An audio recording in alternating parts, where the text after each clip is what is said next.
Portal Light is very easy to use.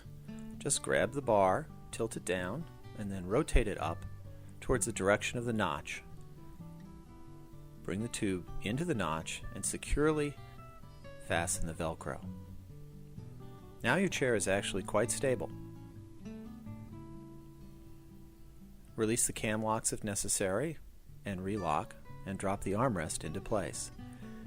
Now you're ready to get your client on the Portal Light. It's a good idea for people that are new to the chair to show them how to get on the chair.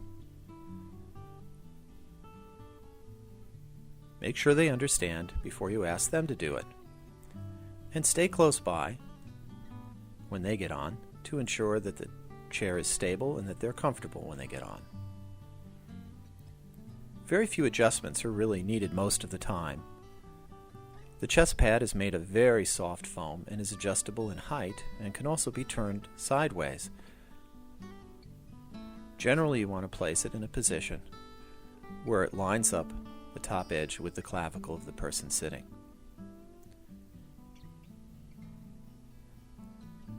The chair comes with a quick lock face rest and an aerosol face rest pad. That pad is adjustable in width to fit wider faces, or it can be made narrower for narrower faces. So take a look at your client and figure out what the best shape is. You need to support their facial bones sufficiently so that their head isn't pushed through. The top part of the pad should be located on their forehead, so you might have to adjust the height up and down a little bit.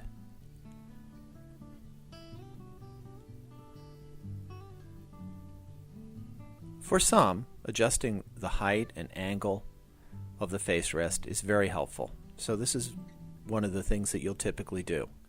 If you release the two knobs down below, you can raise it up and down. As you release the cam locks, there are two, you can control the angle of the face rest and then lock it at whatever seems best for your client. The best way is to release both of the cam locks and have the knobs free. And here you can see the range that's possible. And hold it up and ask them to lean forward into a comfortable position. And when they look comfortable and in a good ergonomic position, lock the cam locks and then the knobs to secure the position.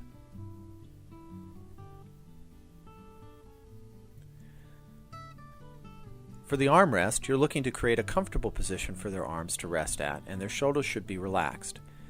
It moves up and down by easily adjusting the length of the strap. There's a little buckle. If you pull, it'll shorten it, and you can raise it up. You can also lower it by just releasing the buckle.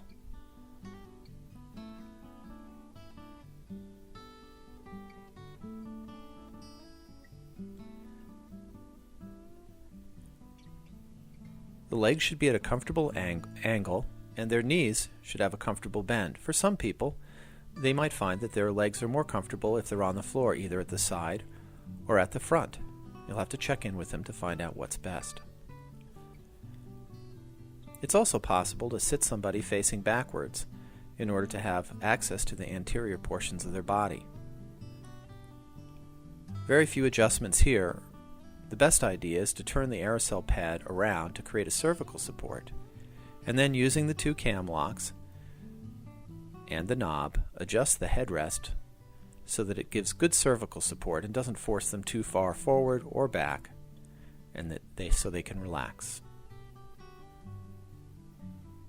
In this case, you can see that her feet are not comfortable. They're not on the ground. So if you have a small step stool or a regular stool, just roll it up and support them.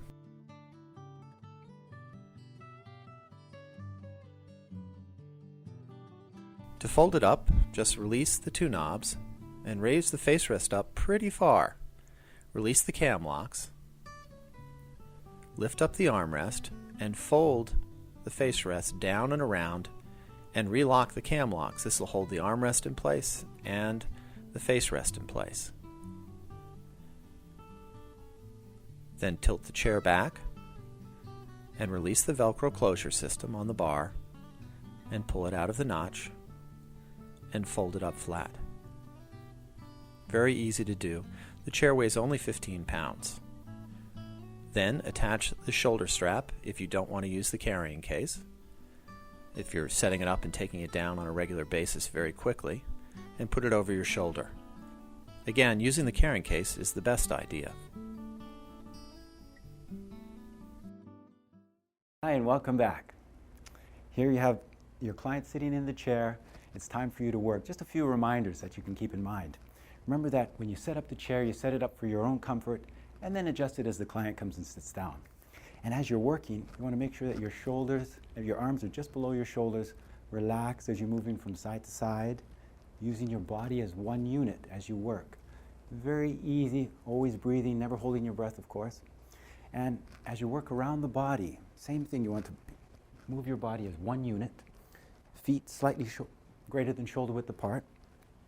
And as we're working, we want to use the legs. Use the legs as you're working. Yes, even if you're working across the back, 45-degree angle, using the body, rather than just the arms, use your body. Save your arms, save your wrists, safety first, okay? In addition, we can also use the saddle stool. Now, I sometimes like to use this when I'm either working in the low back area, here, very easy over the ribs, or over the kidney area. In addition, when I have the person turn around, I sometimes like, if I'm using joint mobilizations, for those of you that are familiar with joint mobilizations, we can use this from this position, very comfortable for the client to be in this position. Also the therapist supports the back, very comfortable in this position. And of course you can just stroll your way right around to the other side, work on the arms in a comfortable position. There. There's a self-care exercise that I'd like to share with you, which is both I find very effective for both yourself and the client. For example, what I'm going to do is just turn sideways so you can see the motion. I'm going to lower my fingertips on top of the shoulders, shortens the lever, okay? Bring the elbows through to the front in front of the chest, and bring the chin to the chest. As I do that, I'm going to lengthen the muscle in the cervical area. I'm going to lengthen the muscle between the shoulder blades.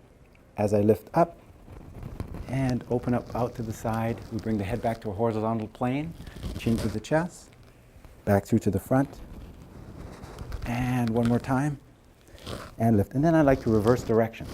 We bring it forward and lift.